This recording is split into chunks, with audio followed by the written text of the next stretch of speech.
ओम अज्ञानतिमिरन्धस्य ज्ञानाञ्जनशलाकया चक्षुरुन्मिलितं येन तस्मै श्रीगुरुवे नमः। हे कृष्ण करुणा सिंधु दीनबंधु जगतपते गोपेश गोपिका कांत राधाकांत नमस्तुते। तप्त कांचा गौरांगी श्री राधे वृंदावनेश्वरी वृषभानुसुता देवी प्रणमामि हरि प्रिय। राधे कृष्ण कृष्ण कृष्ण राधे राधे, राधे श्याम श्याम श्याम राधे राधे। आप सभी के हृदय में विराजमान सर्वेश्वर भगवान श्री कृष्ण के चरणों में मेरा कोटि कोटि प्रणाम। आइए आज के भाव में प्रवेश करते हैं। आज हम जिस विषय पर चर्चा करने जा रहे हैं वो नवधा भक्ति की तीसरी, चौथी और पांचवी भक्ति जो भगवान ने बताई है उसके विषय में विस्तार से चर्चा करेंगे।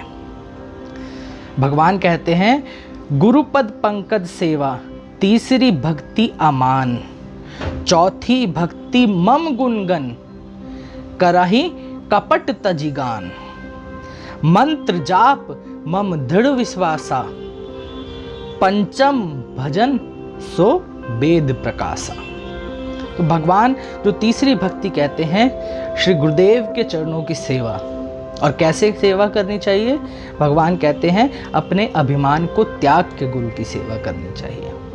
अगर हम अभिमान सहित अपने आप को अभिमान में भर के गुरु के शरण में जाएंगे तो हम गुरु से कुछ भी नहीं सीख सकते।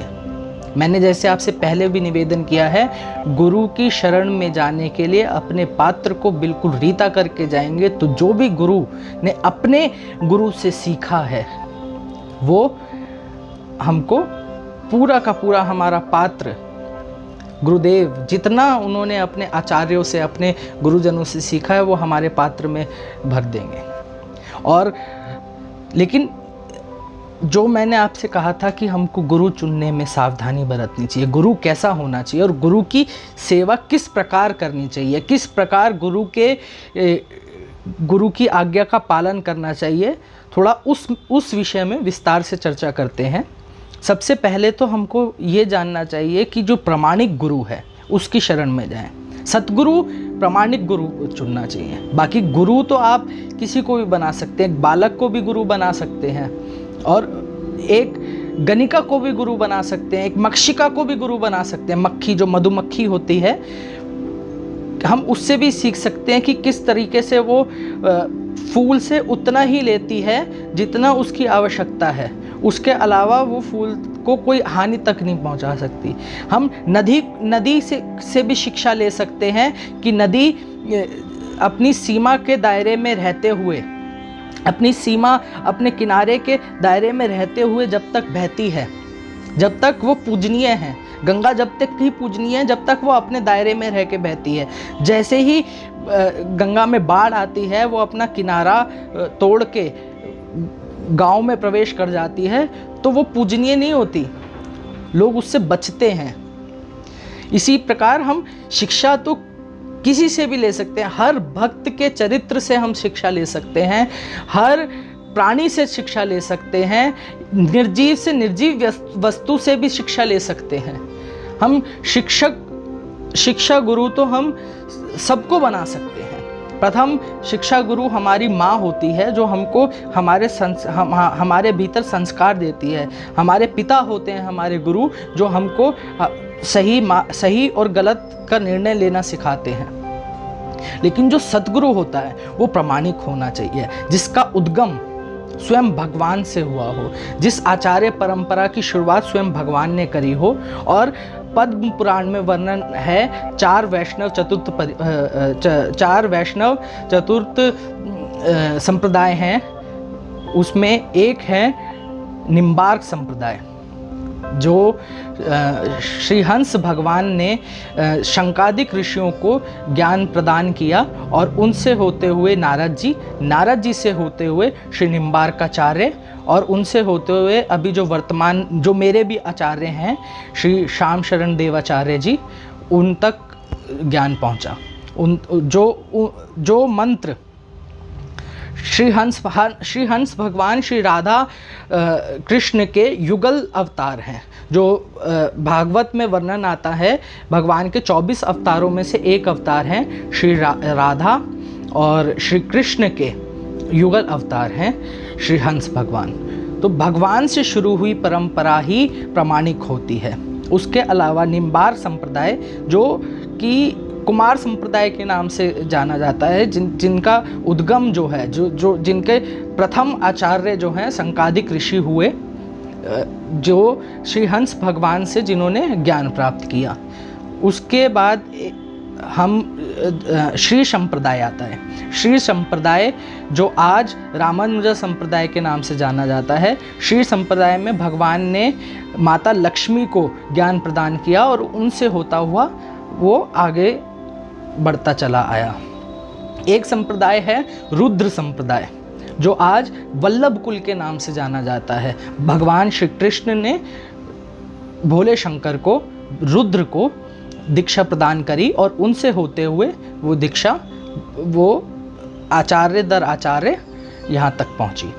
और एक संप्रदाय आता है ब्रह्म संप्रदाय। ब्रह्म संप्रदाय, जिसको गौड़ीय संप्रदाय, माधवाचार्य संप्रदाय के नाम से भी जानते हैं। आज जो गौड़ीय संप्रदाय के नाम से प्रचलित है, जिसमें भगवान ने ब्रह्मा जी को दीक्षा प्रदान करी और उनसे ज्ञान होता हुआ माधवाचार्य के पास आया और उन्होंने उनसे दीक्षा होते हुए, उनकी आचार्य परंपरा से होते हुए कली पावना अवतार श्री चैतन्य महाप्रभु को उन्होंने दीक्षा प्रदान करी और उनसे होते हुए आज यहाँ तक पहुँची है गौड़ीय वैष्णव। इन चतुर वैष्णव परंपरा में से हम किसी के भी शरणागत हो सकते हैं, किसी भी आचार्य के शरणागत हो सकते हैं। जिस उपासना के प्रति आपकी जैसे अगर आपको श्री कृष्ण प्रिय हैं और श्री कृष्ण ही सुप्रीम लॉर्ड हैं, अगर आप इस बात को मान लेते हैं, जान लेते हैं, तो आप 3 संप्रदाय हैं, जो एक जिस संप्रदाय से मैं हूँ श्री निम्बार्क संप्रदाय, आप उससे दीक्षा ले सकते हैं। एक संप्रदाय है गौड़ीय वैष्णव संप्रदाय, आप उधर से दीक्षा ले सकते हैं। एक संप्रदाय है वल्लभ कुल, जो रुद्र संप्रदाय है, आप उधर से दीक्षा ले सकते हैं। अगर आप श्री राम की उपासना करना चाहते हैं तो आपको श्री संप्रदाय से, श्री रामानुजाचार्य संप्रदाय से दीक्षा लेनी चाहिए। और मैं तो कहूँगा कि जिस भी उपासना में, जैसे हमारे यहाँ निकुंज उपासना की प्रधानता है, हमारे यहाँ भगवान के युगल स्वरूप की, श्री राधा और कृष्ण के युगल स्वरूप की उपासना होती है। तो इसी प्रकार हमको ऐसे गुरु की शरण में जाना चाहिए जो प्रामाणिक हो। जब स्वयं भगवान से मंत्र, गुरु से होता हुआ, गुरु आचार्य जो परंपरा है, गुरु शिष्य परंपरा है, उससे होता हुआ आप उस मंत्र का जाप करेंगे तो भगवान ने जो मंत्र, जो रास्ता जो दिखाया है, आप उस पे चलेंगे तो अतिशय सुंदर उसका परिणाम मिलेगा। हम आजकल देखते हैं 10-12 मंत्र कहीं से उठा के और माइक में गुरुजी अनाउंस कर देते हैं, भाई जो भी पसंद आए वो चुन लो। ऐसा नहीं होता। वास्तव में जिस मंत्र को सिद्ध करके, जिस मंत्र के देवता का साक्षात करके गुरु अपने शिष्य को प्रदान करता है, जो मंत्र वो स्वयं जपता है, वही आगे प्रदान करने के वो अधिकारी है, जो उसको अपने गुरु से प्राप्त हुआ है। मैं किसी की निंदा नहीं कर रहा, लेकिन जो सही है हमको वो चुनना चाहिए। और जभी तो आजकल लोगों का मोह भंग हो जाता है जब वो देखते हैं कि किस प्रकार कोई किसी चीज़ में लिप्त पाता है, कोई किसी चीज़ में लिप्त पाता है। वास्तव में आप देखेंगे तो वो पौंड्रक की आपने कथा सुनी होगी, वो उसके समान है। वो संत ही नहीं है, वो गुरु ही नहीं है। मीडिया हमेशा नेगेटिव चीज़ों को दिखाता है क्योंकि नेगेटिव चीज़ों से ही आपको टीआरपी मिलती है। इसलिए जो वास्तव में जो प्रामाणिक संत हैं, जो प्रामाणिक आचार्य हैं, जो प्रामाणिक गुरु हैं, उनको अगर आप उनको उठा के देखेंगे, आप उनकी जीवनी देखेंगे, आप उनका चरित्र देखेंगे, तो आप पाएंगे कि वो मनसा वाचा कर्मणा, मन से, वचन से, कर्म से वो एक ही हैं। ये नहीं कि आपको कुछ और उपदेश दे रहे हैं और स्वयं का उनका आचरण कुछ और है। वो जो कहते हैं वो स्वयं अपने, जो आपको उपदेश देते हैं वो स्वयं अपने ऊपर भी इम्प्लीमेंट करते हैं, वो अपने ऊपर भी उसी उपदेश को लागू करते हैं। जो उन्होंने अपने गुरुजनों से सीखा है वो आपको प्रदान करते हैं। और जब आप गुरु की शरण में जाते हैं तो गुरु आपको मंत्र प्रदान करते हैं, मंत्र उपदेश देते हैं। मंत्र, जैसे मैंने आपको हरिनाम महिमा, आप मेरी पुरानी वीडियो देखेंगे तो उसमें जानेंगे कि उसमें मैंने आपको बताया था कि नाम में और नामी में, अर्थात भगवान में और भगवान के नाम में कोई भेद नहीं है। तो गुरु आपको स्वयं भगवान को प्रदान करते हैं। और उसमें शक्ति जब आती है, भगवान भी कहते हैं पंचम भजन सुवेद प्रकाशा, मंत्र वही जपना चाहिए जिनका वेदों में उल्लेख है। और कैसे जपना चाहिए? दृढ़ विश्वास के साथ। गुरु के वचन पे, गुरु का एक एक शब्द मंत्र समान है। गुरु का वचन ही था कि शबरी को भगवान राम के दर्शन हुए, और दर्शन कैसे हुए? भगवान स्वयं ढूंढते ढूंढते शबरी की कुटिया तक पहुंचे और शबरी के हाथों से शबरी के झूठे बेर खाए। ये गुरु की सेवा का ही परिणाम था। गुरु की जो आज्ञा होती है उसको सशब्द पालन करना चाहिए। शिवाजी महाराज की एक बड़ी प्यारी कथा आती है। शिवाजी महाराज के गुरु ने जब वो उनकी माँ लेने आई उनकी शिक्षा पूर्ण होने पे, तो शिवाजी महाराज के गुरुदेव ने कहा कि तुम जा रहे हो और मेरे पेट में दर्द हो रहा है।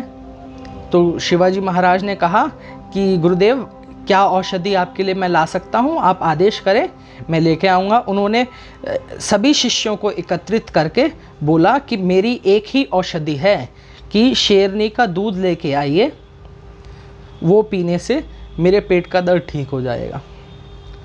तो सारे शिष्यों के मुंह उतर गए, परंतु छत्रपति शिवाजी, उन्होंने अपने गुरु की आज्ञा का पालन किया। और शेरनी का दूध लाना कोई आसान कार्य नहीं है। शेरनी का दूध आप किसी साधारण पात्र में तो ले ही नहीं सकते। वो उस पात्र का भेदन करके, उस पात्र में छेद करके बह जाएगा। अगर वो सिर्फ स्वर्ण पात्र में, और स्वर्ण पात्र भी कैसा हो, अगर उसमें जरा सी भी मिलावट होगी स्वर्ण में, तो तब भी उसमें दूध वो टिक नहीं सकता। और उस पात्र के अंदर शेरनी का दूध लेके आके गुरु के सामने प्रदान किया। तो गुरु ने कहा कि मैं तो तुम्हारी सिर्फ परीक्षा ले रहा था। और गुरु और शिष्य का संबंध कोई शारीरिक संबंध नहीं होता। किसी शरीर के धरातल पे, देहात्मक बुद्धि के धरातल से हम गुरु और शिष्य का संबंध नहीं समझ सकते। गुरु हमको परमात्मा से मिलाता है। हम मतलब आत्मा को परमात्मा से जो मिलाता है वो साधारण मनुष्य तो हो ही नहीं सकता। तो गुरु को साधारण मनुष्य समझना वैष्णव अपराध है। और गुरु का जो संबंध होता है वो आध्यात्मिक संबंध होता है। वो इस शरीर से शरीर का संबंध नहीं। आप इस शरीर को त्याग देंगे तब भी गुरु आपका साथ नहीं छोड़ते। गुरु मंत्र आपका साथ नहीं छोड़ता।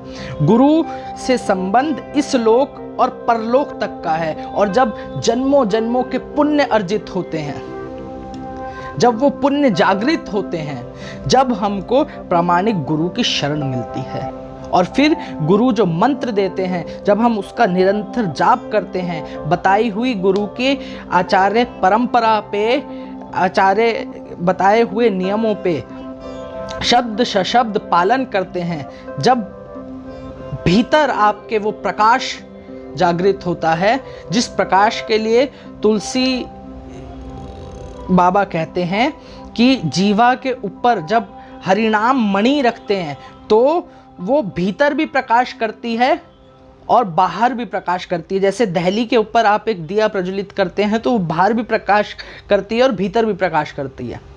उसी प्रकार आप के भीतर तो प्रकाश होगा ही, बल्कि आपके संपर्क में जो लोग आएंगे वो भी प्रकाशित हो जाएंगे। गुरु की कृपा ऐसी होती है। गुरु आपको, जो सच्चा संत होता है, जैसे मैंने आपको पहले भी बताया था, संत आपको संत ही कर देता है। आपके जितने भी कलमश हैं उन सबको दूर कर देता है। कबीर कहते हैं, शब्द बाण उर अंतर लागा, बींद दिया तन सारा। जो गुरु का शब्द है वो आपकी देहात्मक बुद्धि, जो गुरु के द्वारा दिया गया मंत्र है, गुरु के द्वारा दिया गया उपदेश है, वो आपकी देहात्मक बुद्धि खत्म कर देता है। आपको मूल स्वरूप के, और जो आपका मूल स्वरूप है उसको आपको जना देता है। जब ही नानक कहते हैं, जो नानक का जब आत्म साक्षात्कार हुआ, जो उनके मुख से पहली वाणी निकली, उन्होंने बोला, एक ओंकार सतनाम कर्ता पुरख निर्भव निर्वैर अकाल मूरत जप जप गुरु प्रसाद। गुरु के प्रसाद के फल स्वरूप ही हमको भगवत प्राप्ति होती है। और आपने गुरु को धारण किया, गुरु ने आपको बोला कि आपको इस मंत्र का जाप करना है, इन नियमों का पालन करना है। अगर आप उस मंत्र का जाप ही नहीं करेंगे, उस नियमों का पालन ही नहीं करेंगे, जो भगवान ने छठी भक्ति बताई है, छठ दम शील बिरत भव कर्मा, जब हम उस पे पहुंचेंगे, जब मैं आपको नियम पालन करने का भी बताऊंगा कि क्या क्या नियम आचार्य परंपरा से हमको प्रदान होते हैं और उनका किस तरीके से पालन करना चाहिए और उसका क्या प्रभाव होता है। अगर आपके जीवन में ठहराव आता है, कहीं संतोष आता है, कहीं निश्चिंत हो जाता है भक्त, तो वो गुरु की कृपा से ही होता है। क्योंकि जब गुरु खुद अनुभव करता है, जो गुरु ने अनुभव किया है वही अपने शिष्य को गुरु अनुभव करा देता है। और दीक्षा मिलना, आप ये दीक्षा मिल गई और उसके बाद आपने कहा तो भैया दीक्षा मिल गई, अब तो सब कुछ हो गया। दीक्षा तो इस राह की, इस पथ की शुरुआत है। जब जैसे जैसे आप मंत्र जाप करेंगे, गुरु की आज्ञा का पालन करेंगे, गुरु के बताए नियमों का पालन करेंगे, वैसे वैसे आपको खुद ही अनुभव होने लग जाएगा। एक बहुत प्यारा मुझे दोहा याद आ रहा है कबीर जी का। वो भी कहते हैं, मरे बहिर्मुख साधु जीवे, भर भर नाम रसायन पीवे, हमको मिला जियावन हारा, हम ना मरे मरी है संसारा,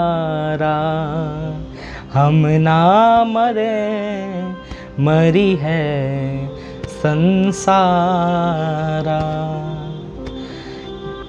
वो निश्चिंत होके कबीर ये कहते हैं कि संसार मरता है, क्योंकि कबीर ये जान लेते हैं मेरा मूल स्वरूप तो मैं सच्चिदानंद परमात्मा का अंश हूँ, तो मेरे अंदर भी उसी के गुण हैं, वो भी अजर अमर अनंत अनादि है और मैं भी उसी का अंश हूँ।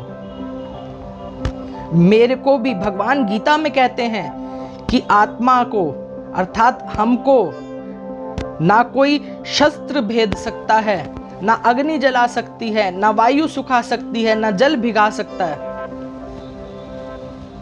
उस मूल स्वरूप का जब दर्शन हो जाता है गुरु की कृपा से, जब वो निश्चिंतता आती है, जब निर्भय हो जाता है भक्त, जब वो कहता है हम ना मरे मरी है संसारा, वास्तव में मरता तो संसार ही है, हम थोड़ा ना मरते हैं। और गुरु का जो शब्द है, सतगुरु मेरा सूरमा करे सबद की चोट, मारे गोला प्रेम का मिटे भरम सब खोट।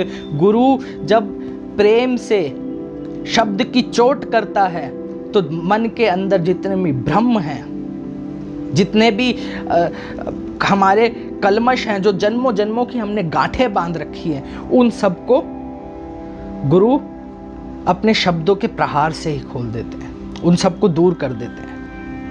और शब्द क्या है? जो गुरु मंत्र प्रदान करते हैं। जब हम उसका दृढ़ विश्वास के साथ मंत्र का जाप करते हैं, गुरु के जीवन के में आने के बाद जो परिवर्तन हुआ वो मैंने स्वयं ने अनुभव किया है। मैं बार बार आपको कहता हूँ कि कहीं कहाई सुनी सुनाई बातों पे विश्वास करने से अच्छा है कि आप स्वयं अनुभव करके देखें। किसी प्रामाणिक आचार्य की शरण में जाएं, उनकी सेवा करें, उनसे प्रार्थना करें। जब गुरु को ये लगेगा कि आप दीक्षा के योग्य हैं तो गुरु आपको स्वयं दीक्षा प्रदान करेंगे। दीक्षा कोई साधारण संस्कार नहीं है।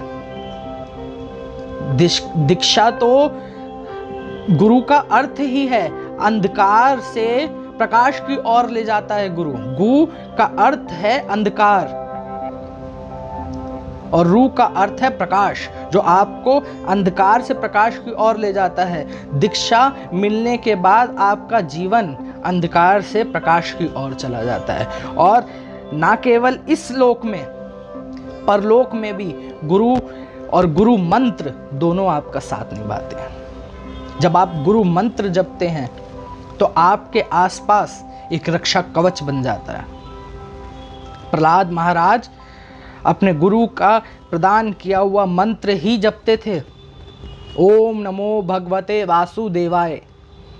उनको उनके पिता ने, हिरण्यकश्यप ने पहाड़ से फिकवाया, सिर्फ मंत्र जाप किया उन्होंने, अपने गुरु का प्रदान किया हुआ, और कुछ नहीं हुआ उनको। सांप से भरे हुए कोठरी में बंद कर दिया, वो सांप पुष्पमाला में परिवर्तित हो गए। उनकी बुआ अग्नि में लेके बैठ गई, जो हम होली का उत्सव मनाते हैं। ध्रुव महाराज मात्र 5 वर्ष की उनकी आयु, नारद जी जैसे जो हमारे भी पूर्व आचार्य हैं, ऐसे उनको गुरु मिले। और जैसे जैसे गुरु ने बताया उसी प्रकार उन्होंने भगवान की उपासना करी, जप किया, और मात्र 5 वर्ष की आयु में भगवत प्राप्ति करी, और सिर्फ 6 महीने के भीतर। और विवेकानंद जी,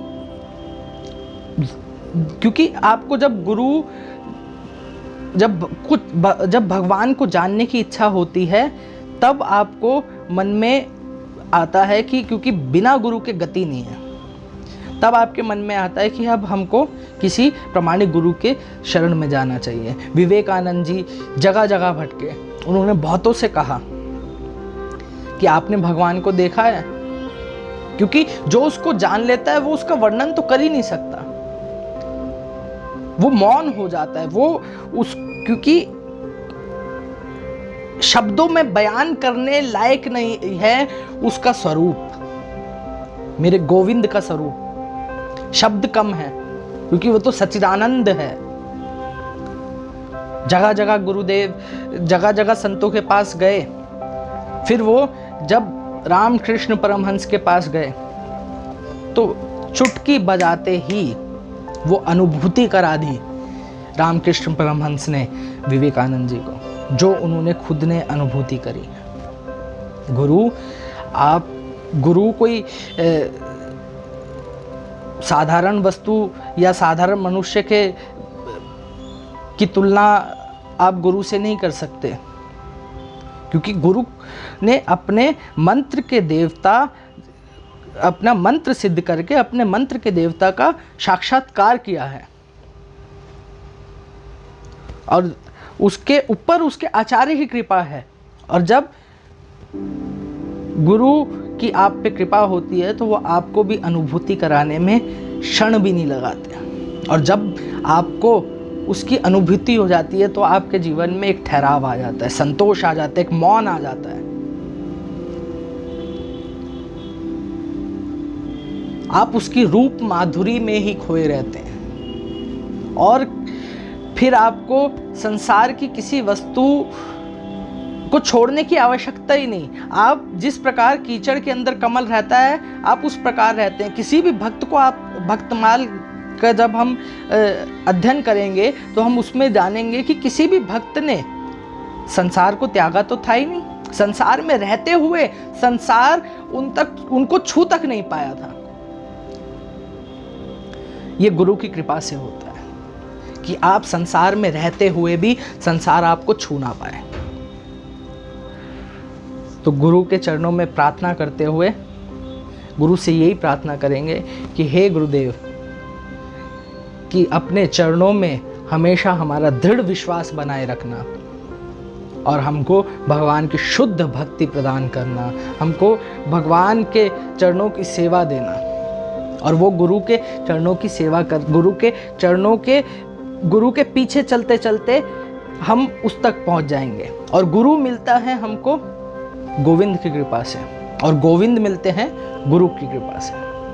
जब भगवान आपको चुन लेते हैं कि भगवान ये चाहते हैं कि आप उन तक पहुंचे, तो आपको गुरु की शरण मिलती है।